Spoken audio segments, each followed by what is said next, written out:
Breaking news! Nako! Umano'y hiling ng private meeting ni BP Sara kay PBBM. Hindi kumpirmado ng palasyo. Kas kayo naman. No? Dalawa lang yan, mga kasama. Dalawa lang yan. Na maaring totoo na may pag-meeting kay Sara at or gawa-gawa lang nila yan. Na dalawa lang yan. Pero, sige, punta tayo doon sa gawa-gawa lang muna nila. Halimbawa lang, hindi ko sasabing gawa-gawa lang talaga nila yan. Pwede nilang patunugin, palitawin, palabasin sa social media na gusto makipag-meeting ng kampo ni Sara. No? Ang naisip una ko, kung sa kanila gawa-gawa lang yan para sabihin na gusto makipag-meeting si Sara, gusto makipag-areglo. Baka nararamdaman nila ang mga senador hindi mapakulong at ang boto hindi ma-impeach si Sara, magiging presidente si Sara. Ngayon pa lang, ligawan na si Sara. Diba? Kasi kung hindi, kasi sila, pakukulong sila ni Sara lahat. Kasi alam naman nila si Sara, mabait si Sara eh. Mabait po si Sara. Sabihin ko sa inyo, bakit? Kahit niloloko na siya ng mga kaalyado niya dati, tinaas niya kamay. Di ba? Maraming senador na tinaas niya kamay. Ngayon, kinakalos siya. Di ba? In-endorse niya yung mga senador ngayon nanalo. Ngayon, kinakalos siya. Gaya naman ng mga di ba? Okay na sa mga Duterte, hindi siya naghihigante, no? Ang nangyari po, ganito yan. Kung sakaling ito invento lang nila, wala akong sinabing invento lang nila to. Kung sakaling lang inimbento lang nila to, ibig sabihin, nakikipag-areglo na ang Malacanang. Dahil takot na sila sa 2028. No choice sila eh. Babawi si Sara. No choice sila. Or, ganito naman. Maaari din naman na si Sara talaga gusto makipag-meeting. Wala pa namang kampo ni Sara, siya sabi. Pero walang damage. Walang problema. May nawawala ba kay Sara? Magpapakumbaba si Sara. Mas maganda, isang leader na magpakumbaba. Yun ang talagang leader. Yun talaga ang hinahanap sa isang leader. Yung may pagpapakumbaba. Kahit pinakulong na ang tatay niya, may pagpapakumbaba. Di ba? Totoo. Kung talagang sakali man talaga si Sara, sige, sa palagay natin si Sara gusto makipag-meeting kay BBM. Open naman daw, sabi ni Anticler kahit sinong tao, pwede makipag-reconcile yata kay BBM. Okay, kung mag-ayos. Pero, isa lang, dalawa lang ulit yan. Kung mag-ayos sila ni BBM, pwedeng tanggapin ni Sara na ang tatay niya nakulong. Is okay lang kay Sara yun, basta maayos lang sa bayan ng Pilipino. Pagka ganun ginawa ni Sara, mas magugustuhan siya ng taong bayan. At mas magiging maganda ang pagsasamahan lalo. Wala lang problema, wala naman damage eh. Pwede naman mag-iba lahat eh. Totoo, pwede naman sila magsama ulit eh. Hindi na nga lang magtitiwala sa isa't isa. Pero pwede naman magkabati yung dalawa eh. BBM sa Sara eh. Walang damage eh. Totoo lang. Subukan natin. Magbati sila. Dito nyo malalaman kung sino may ayaw. Hindi, ito lang para sa akin Pwede sila magbate, walang problema. Pero, yung kaso ng Duterte, ituloy yun. Yung flood control, ituloy pa rin yun. Payag kayo? Sa dalawang kampo, payag ba? Hindi, totoo lang. Payag kayo? Mukhang di papayag si Sara noon. Bakit? Kasi ganito lang yan. Kasimple yan. Pauwiin nyo muna si Pangulong Duterte bago magkaroon ng kapatawaran. Kasi alam nyo bakit? Kasi pag si Sara, tinanggap niya ang pagbabati sa inyo, nagbati kayo, okay na, nagbati kayo. Yung mga Pilipino, hindi mo mapapakiusapan yan. Hindi mo mapiplease ang karamihan ng mga mga naniwala kay Pangulong Duterte. Oo, kay Sara, okay yung gagawin niya para sa bayan. Makikipagbati siya. Halimbawa, hindi ko siya sabi makikipagbati kung magbabati silang dalawa ni BBM, okay, para sa kanya, para sa bayan. Pero hawak ko ba utak ng taong bayan? Masisigurado ba natin na papayag sila na lalo na yung mga marami sumusuporta kay Tatay Digong din na damdamin nila. Pero kung ako tatanungin para sa akin, dalawa may possible Pauwiin nyo muna si Tatay Digong, dito nyo ikulong, dito nyo kasuhan. Hanapan nyo ng kaso, dito nyo kasuhan, wag sa daig. Kaya nyo i-request? Sige nga ho, bago ako maniniwala sa inyo na kung gusto mo ng patawaran. Pero pwede naman din na doon muna sa Tatay Digong, magkapatawaran na, maayos yung taong bayan. Pero, huwag niyong kalimutan ng flood control issue. Kaya nyo? Sa tingin ko, hindi malabo Kasi ang flood control issue po, totoo talagang meron. Nakuha ng pera. Kung magbabati silang dalawa, hindi papayag ang karamihan ng flood control, ganun-ganun na lang.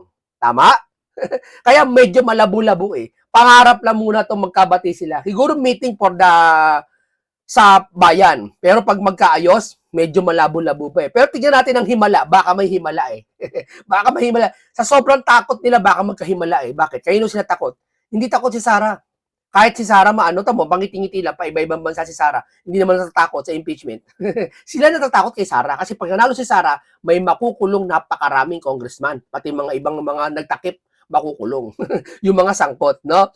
O, eto, dito tayo kay kay Madarahog bago tayo pumunta kay Auntie Claire, no? Parang desperado na yung mga kampo ni Marcos kung ano-ano na yung kanilang ginagawang gimmick Ano ba yan? Magkukwento kayo na humingi ng secret meeting si Vice President Sara kay Bongbong Marcos? Possible. Pwedeng hindi, pwedeng oo.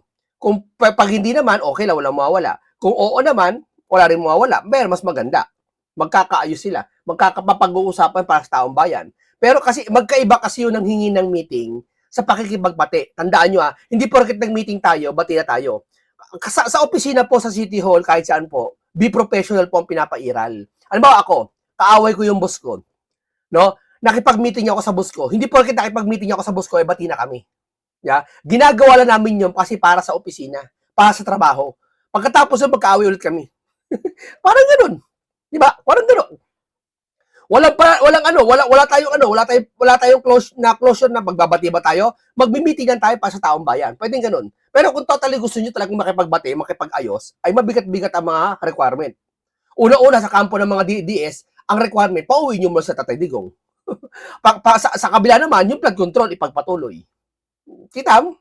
Di ba? Pero tignan natin yung meeting, kung totoo ba ang meeting. Kasi, ang huling, may mga meeting na rin kasi nangyari, yung mga nakaraan Lagi, yung mga unit pa sila.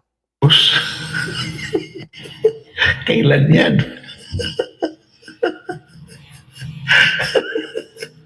Sa ginawa ni Bongbong Marcos sa pamilya Duterte, yung pagtra-traidor na ginawa niya, hihingi ang Vice President ng meeting sa kanya.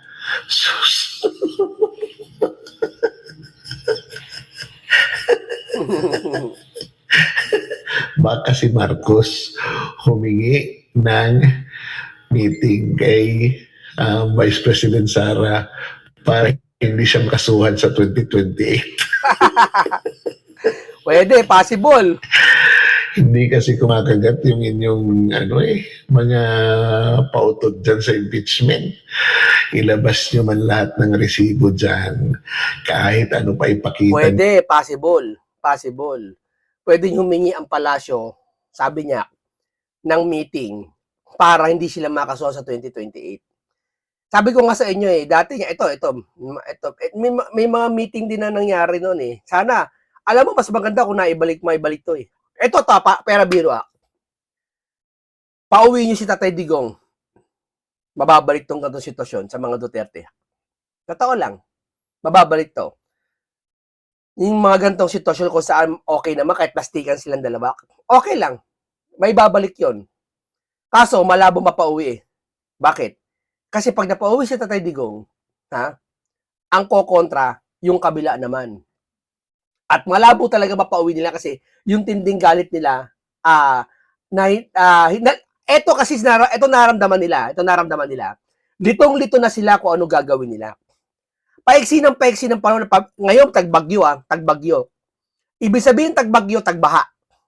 August na, bare months na sa isang 2 linggo. Tama?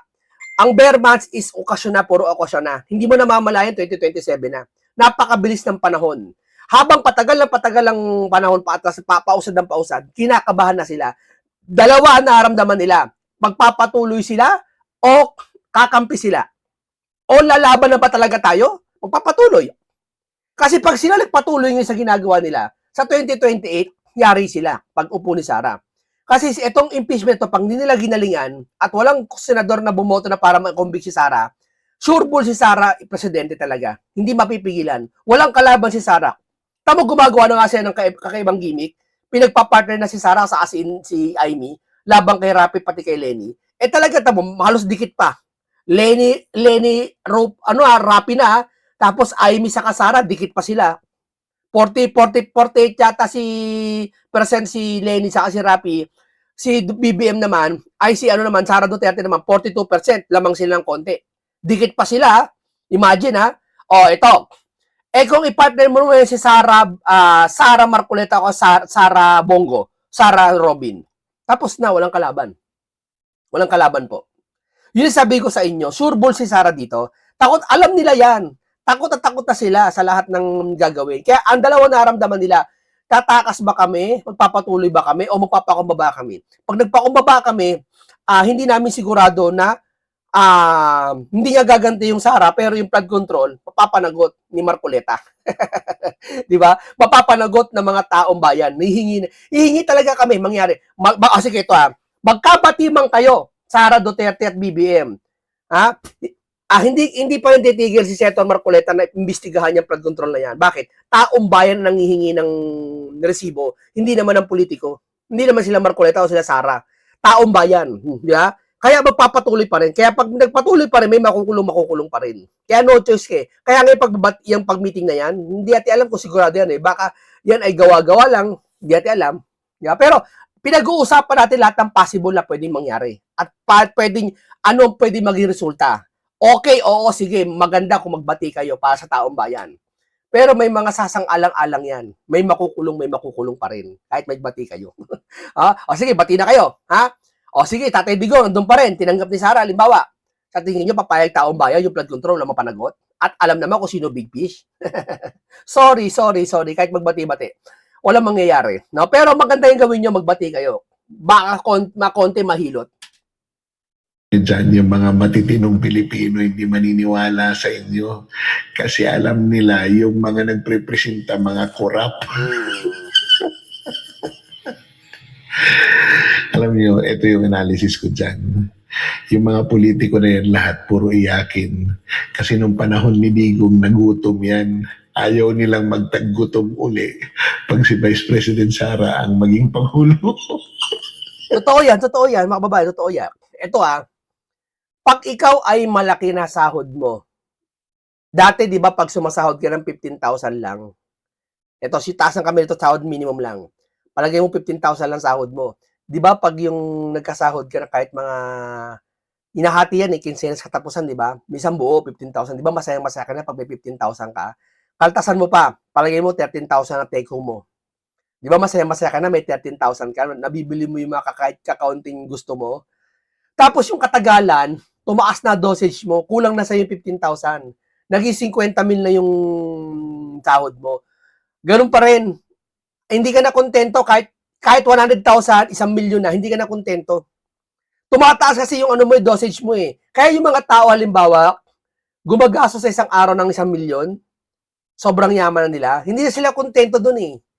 At tumataas na nila, kumbaga, lalo na yung mga nasanay sa maleta. Ang ibig ko sabihin, mga nasanay sa maleta, sa tingin mo, maghihirap sila, wala sila maleta ngayon. Maliit sa kanila, 100 million, sabihin ko sa inyo. Maliit sa kanila. Yun yung kakilala ko, mayaman lang, hindi naman talaga sobrang yaman, mayaman lang, gumagasto sa loob ng isang linggo ng mga politiko rin yung kilala ko, pero hindi ganun kayaman. Sa isang linggo kasi may gasoline station sila eh. May negosyo sila gasoline station eh. Gumagasto sila sa isang linggo ng 2 million mahigit. Sipin mo yun Lalo pa kayo yung mga kurakot, di mo naman pera pinaghirapan ni maleta. Sa tingin mo, hindi mo magagastos yun. Ang perang pinaghirapan, ang hirap gastusin. Tandaan nyo yan.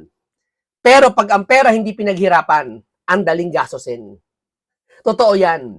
Oo. Ano ibig ko sabihin? Magugutom sila. Pag si Sara nakaupo, wala sila makukurakot sa bayan. Mauubos ang pera nila, 200 million, 300 million, pinaghati-hatian nyo, 100 million. Maliit ang 100 million. Baka paubos na nga yung 100 million na yan eh. Paubos na yan eh. Natira na lang dyan siguro mga 20 million eh. Paano kayo magtitipid? Sige nga. Yan ang sinasabi ko sa inyo. Malalaman natin sa 2028. Maraming magugutom na congressman. Kaya gusto nila tuloy-tuloy ang ligaya. Kaya lang ayaw ng mga tao. Kaya, ayan, nag-iimbento na lang ng kung ano-ano. Hoy, manghinayopak kayo Tumigil na kayo sa inyong ginagawa. Malapit-lapit na ang pagtutuos ninyo at ng mga kaso na kakaharapin ninyo. Claire Castro, huwag ka daw tumakbo, sabi ni Riz. Huwag ka tumakbo. Di, tatakbo yan, baka politiko. Sayang ang bayot. O, eto, si Auntie Claire naman. Yusek, Eto kay Auntie Claire. Ito yung sinasabi ko sa yung meeting. Tingnan mo ha, pakiramdaman nyo kung sino talaga may gustong meeting. Si Sara ba o siya? Eto na. over the weekend, may mga umikot pong social media posts saying that VP Sara was supposedly asking for a private meeting with the president. What can you tell us about this? Wala po tayo makukumpirma patungkol po dyan dahil wala naman din pong ibinababa sa atin na anumang impormasyon kung meron ngang ganyang kaganapan. So sa ngayon ay wala tayong makukumpirma. Okay, granted. Pero wala rin po kayo dinedeny by saying that. So should such a request be made, is the president inclined to grant that request? Hypothetical question. Pero, ang sabi ng Pangulo, Oh, sabi ng Pangulo ha, ano sabi? sa una pa lang niyang podcast, kahit sino, sa lahat na maaaring hindi sumasang-ayon sa kanya, siya ay bukas upang makipag-usap para magkaroon ng magandang pagkakaintindihan. Oh, yan ha. Totoo yan. Totoo naman talaga yun. Wala masama doon. Wala masama sa sinabi ng Pangulo. Gusto yun. Oh. So, wala problema. Kung ayaw ni Sara, kung gusto ni Sara, wala magiging problema rin. Di ba? Pero hindi porket bukas ang Pangulo, kalilimutan ng lahat na nangyari sa bansa. Yung pagpatuloy nyo inyo, impeachment, pagpapatuloy nila yung flood control. Ganun lang yon. Ganun kasimple yon. Hindi pwede maging rason ang pakikipagbati, kalimutan ng lahat. Tatandaan nyo yan. Dahil hindi, ang pag-aaway nyo naman, hindi naman sa inyo personal eh. Etong kagulo na to, sa taong bayan na apektuhan. Sa taong bayan kayo humingi ng tawad, hindi kayo sa isa't isa. Tandaan nyo yan.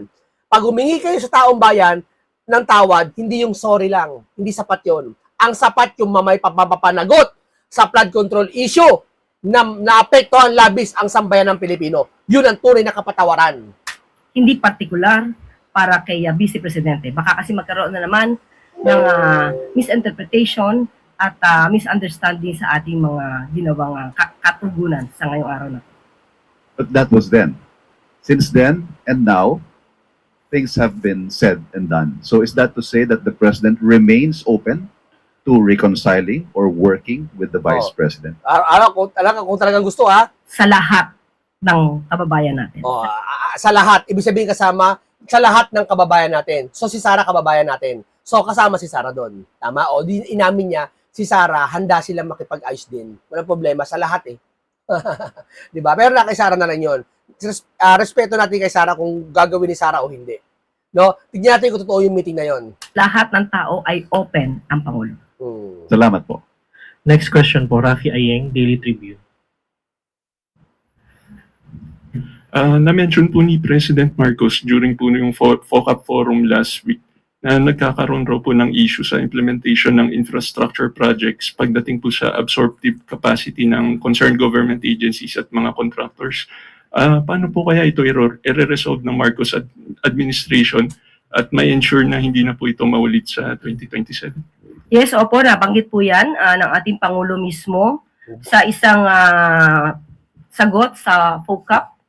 At nabanggit niya ito dahil nga nagkaroon ito ng epekto sa economic growth ng ating bansa dahil yung public spending natin noong nakaraang taon ay napigilan or hindi umalagwa dahil nga mas minabuti na protektahan ang pondo kaysa mapunta sa mga walang basihang mga proyekto. At napansin na ito ang isa sa mga naging dahilan kung bakit hindi umalagwa ang ating ekonomiya. Kaya ngayon po ay puspusan ang pamahalaan sa pamumuno ni rin po ng DBM, ni Secretary. Ngayon lang kayo nagpupuspusan. At nakakano leader ka ng bansa, ngayon lang kayo nagpupuspusan. Dapat pag upo pa lang puspusan na. Di ba? Kim De Leon, na dapat na magkaroon na po ng public spending at ang nangunguna po dito ay patungkol sa infrastruktura. At hindi po kailangan mag-alala, ang sabi nga po ng Pangulo, yan po ang tinitignan. Iba yung sinasabi nila sa nangyayari natin sa Pilipinas, no? Iba, no? At kailangang balansihin. At ngayon ay meron po tayong ad hoc subcommittee on project implementation and results monitoring the infrastructures no, na isinasagawa. So, meron tayong Infracom na maaaring tumingin po dito at para maibigay ang mga proyekto sa tamang mga kontraktor. Tanong ko lang rin, follow-up lang po. Paano po kaya i-address sa ngayon po kasi meron na pong backlog yun ng infrastructure projects yung Marcos administration. Ano pong assurance na by 2027 yung backlog na yun? Yan, mangangako na naman. Diyos ko po, 2027, sabi kay Vince Dizon nakaraan, alala ko, huwag kayong isang taon, hindi na babaha. Eh ngayon, bahala naman. Lagi nilang pangako, no? Huwag ka mangangako. Abot ng iyong makakaya, sabihin mo. Para hindi umasa mga Pilipino. Tandaan niyo yan. Hindi lahat ng Pilipino mapiplis nyo, tandaan nyo. Hindi lahat ng Pilipino magpapagtitiisan yung sinasabi nyo. Hindi lahat. As yung additional infrastructure projects next year, accomplish po ng administration. Yan naman din po ang gustong mangyari at naipangako ni DBM Secretary Kim De Leon. Pero hindi naman dahil sa nagmamadali tayo ay hindi na natin i-assess o i-evaluate ang mga programang at mga proyekto na isasagawa sa ngayon. Nandun pa rin po ang pag-iingat, pero mas mabilis na po ang pag-release ng pondo ngayon basta po mapatunayan lamang na tama po ang proyektong gagawin. May naging commitment po kaya yung DBM at saka yung DPWH kay Pangulo pagdating sa pag-address ng absorptive capacity? Yun po ang gusto ng Pangulo, kaya yan din po ang pinangako nila sa ating Pangulo. Thank you po. Yusek, good morning pa. Ito kay Erisi naman. Pakinggan natin. Ito lang po. Kasi sa isang panayam, sinabi ni Congressman Erice na pinagsabihan daw siya ni DOTR Secretary Vince Dizon na isi-zero allocate daw siya amid his request na isang proyekto doon sa C3 sa may Caloocan. Well, dito, Yusek, nakakausap niyo ba si Secretary Vince at talaga bang sinabi ni Secretary Dizon? Parang dito, sinasabi ni Vince Dizon na isisiro daw si Erice dahil sa mga sinasabi niyang laban sa pamahalaan. Parang ganon. Isisiro siguro budget niya sa ano. Eto sagot ni Auntie Claire. Kay Congressman Erice. Actually po, nung nadinig ko na sinabi po niya yan, na siya daw ay nakausap, na pagsabihan ni Secretary Vince Dizon, na siya ay magkakaroon ng zero allocation dahil siya daw ay nakakapanira sa gobyerno dahil sa kanyang mga sinasabi. So, ang una ko pong ginawa ay hindi tayo muna nagbigay ng anumang komento, tinawagan mismo natin si Secretary Vince Dizon at ipinaalam natin kung ano ang tinura nitong si Congressman Erice sa isang panayam. At yan po ay pinasinungalingan mismo ni Secretary Vince Dizon. May aamin ba naman? Diyos ko po, sa kasaysayan na itong Pilipinas na ito, politiko, binulgar ni Mike Defensor na ganito. Sinabi ni Marcoleta, di ba nakausap si Ombudsman nakaraan, sinabi ni Ombudsman, tinanggi ni Ombudsman, di ba yung tungkol sa restitution, sabi ni Marcoleta nakaraan, nag-usap na kami ni Ombudsman dyan, sinabi ni Ombudsman na pumayag na siya sa wag restitution, etc. etc. Ano sabi ni Ombudsman? Ay, wala akong alam dyan. Lagi na lang ganyan mga yan. Harap-harap pala si sinungaling pag nako-corner na. Okay, sa bagay, sige, okay lang, walang problema. Di ba? May aamin pa ba naman? Di ba? Dapat talaga pag nag-uusap kayo, i-record nyo eh. Dati kasi uso yung cassette. Alam mo yung cassette? Yung parang cassette na, parang ganito yung tsura niya, malaki-laki ng konti dito. May tape. Alam mo yung tape dati, yung pinapaikot pa yung sa lapis eh, ginaganon pa para ma-rewind. Di ba, may recording yon. Yun, walang kawala yun eh. Dati pag may kausap kami, naka-record yun. May mag-uusap pamilya, mag-record yun. Pag may away pamilya, minsan record yon. Para yung mga sinabi mo alam. Ginagamit dati yon nung araw, yung record na yon. Kasi tape yun eh, na recorder. I-record mo yung mga sinabi. Dapat ganoon eh, para malaman kung talaga sinabi o hindi. Para di makapagsinungaling. Hindi po niya nakakausap si Congressman Erice patungkol sa kanyang pagbibintang.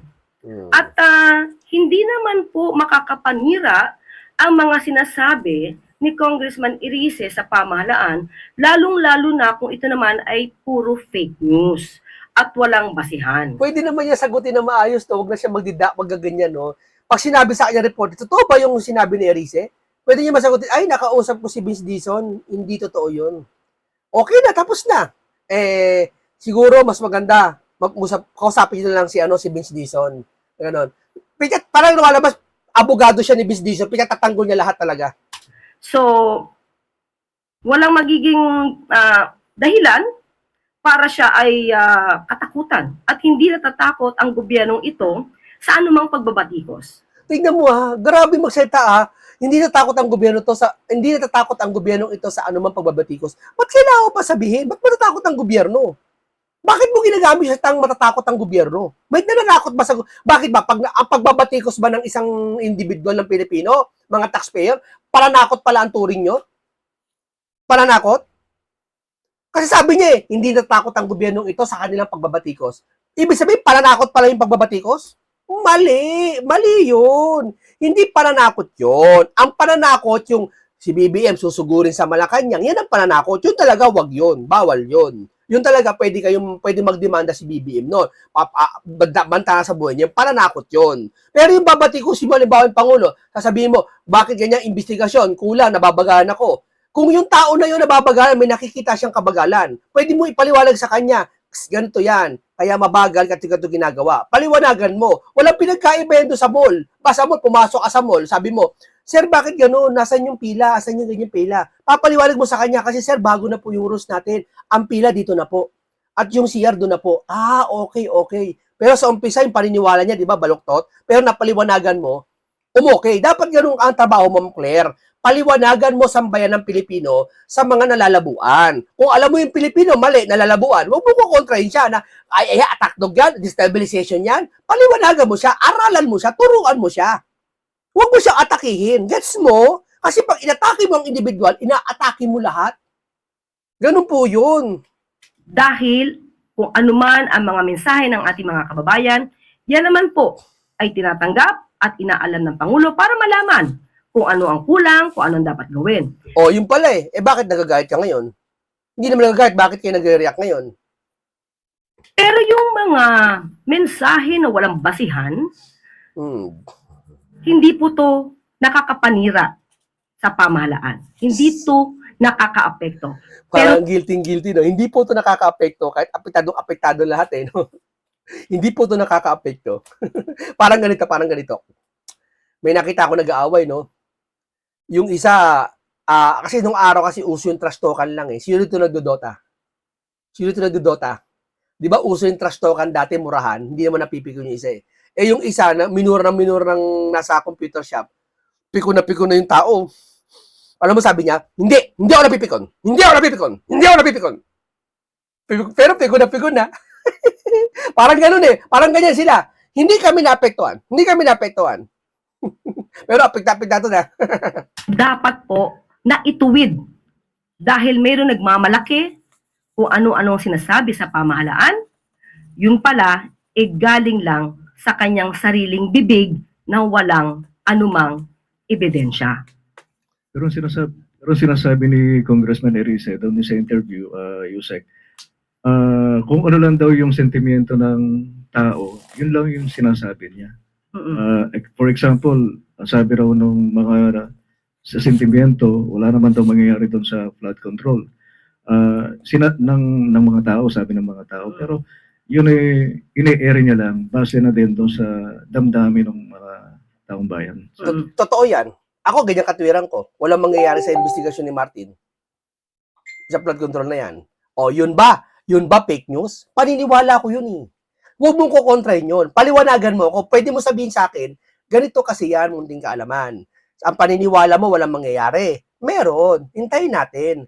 Ganito, umaaksyon ng gobyerno, ang BBBM, umaaksyon naman, nag-due process naman, abangan natin. Kung may makulong o wala, ganun dapat ang sagot, malumanay. Hindi yung sabihin mo, fake news yan, asan ang batayan mo, asan ang ebidensya mo, huwag ganun.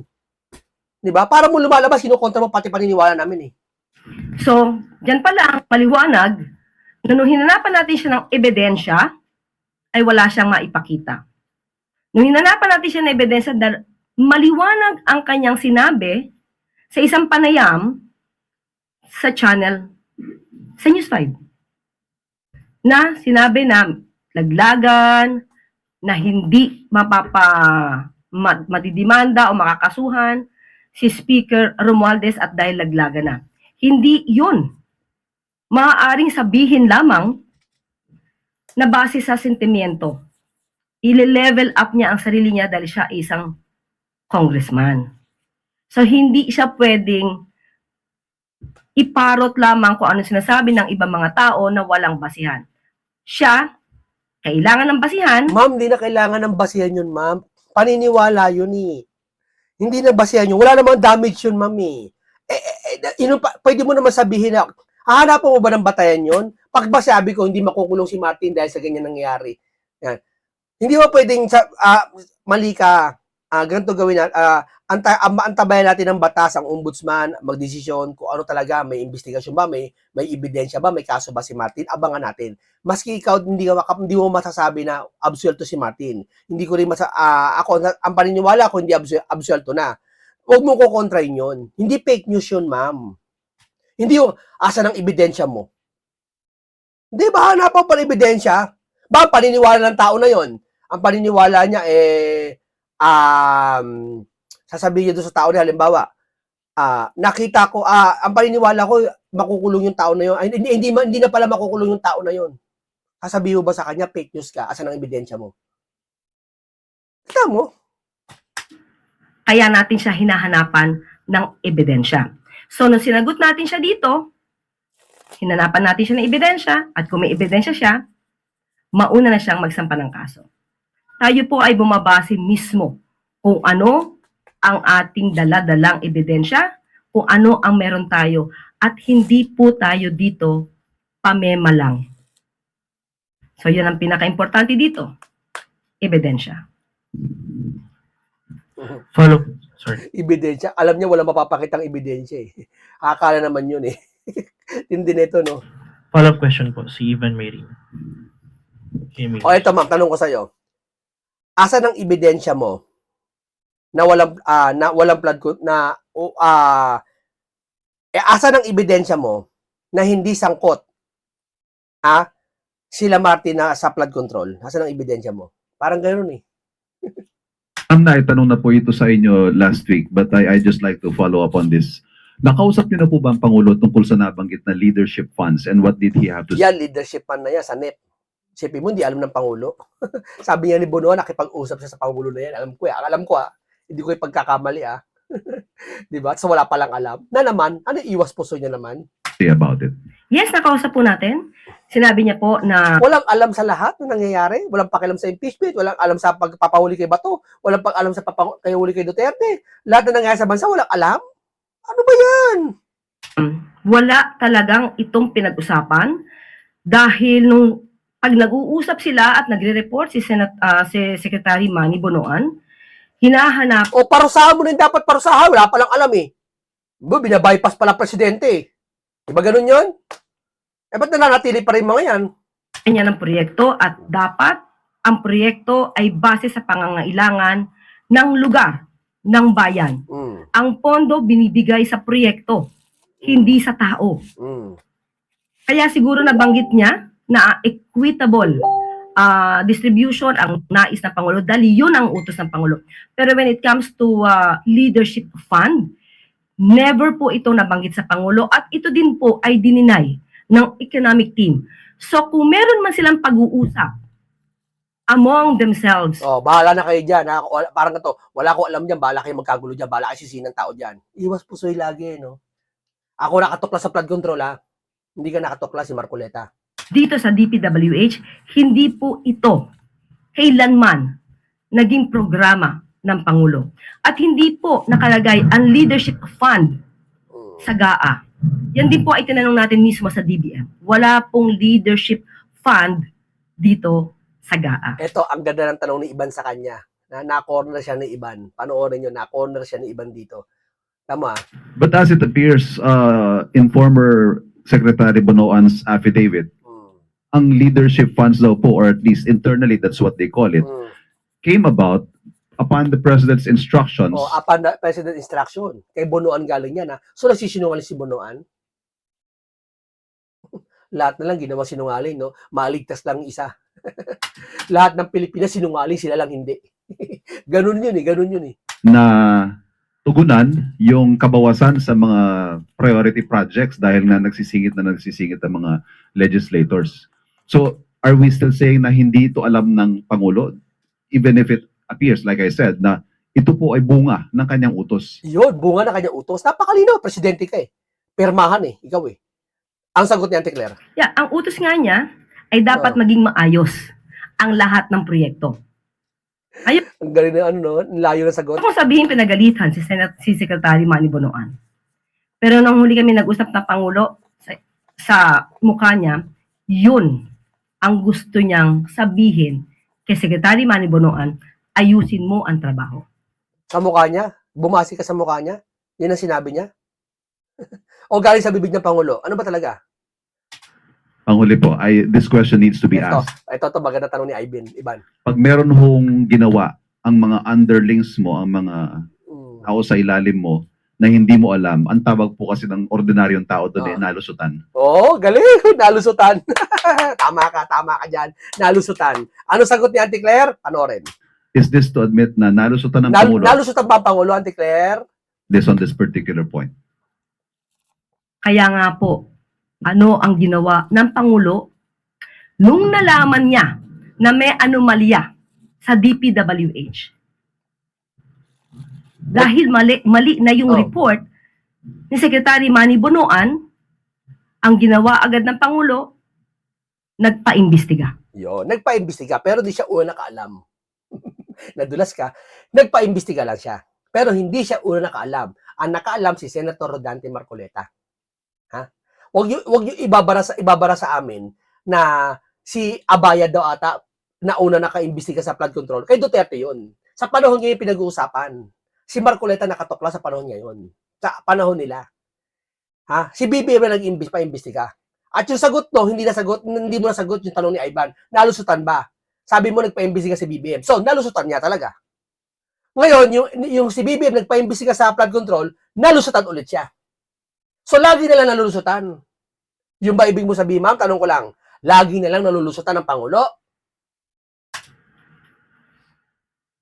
Nagpaimbestiga. Wala naman Nagpa-imbestiga siya pero hindi siya una. Okay kami dyan. Alam namin yan. magagawa ang Pangulo kung hindi paimbestigahan yan, dahil kung meron kayong ginawang anomalya dyan, Hmm. dapat managot ang lahat ng dapat na managot.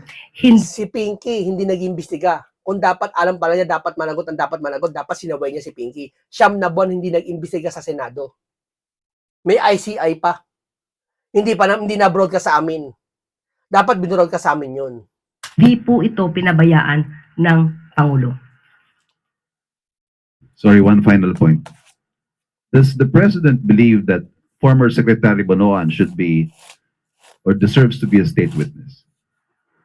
Hindi po na pag-uusapan po yan. So, depende na po yan sa korte, depende na po yan sa prosecution. Hindi na pag-uusapan po, possible ba yun? Sekretary ka, bonoan ka, flood control, ang laki na ninakaw. Hindi nyo naman na pag-uusapan kung magiging state witness siya o hindi. Doon pa lang eh, alam na namin totoo eh. Pwede pa naman ipag-usapan yun? Ombudsman, sa state prosecutors, pero hindi po na pag-uusapan. Hindi niya pwede sabihin na pag-usapan kasi pag napag-usapan, ang follow-up question ni Ivan, malamang ganito eh. Kung napag-usapan pala, anong desisyon ng Pangulo? Yun, patay sila doon. Kaya sasabihin na lang din na pag-usapan, kahit na pag-usapan naman talaga. Sasabihin, asan ang ebidensya mo na pag-usapan? Ang patungkol sa issue kung kinakailangan maging state witness si Secretary Manny Bonoan.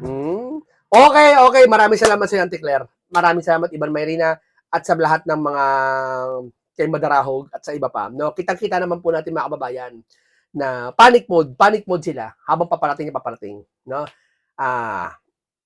Wala tayong magagawa. Darating 2028, may mananagot, may makukulong. Kahit magbati sila, may makukulong pa rin. Hindi po pwedeng yun yung dahilan para walang makulong. No? Ingat lagi, paalam po sa inyong lahat.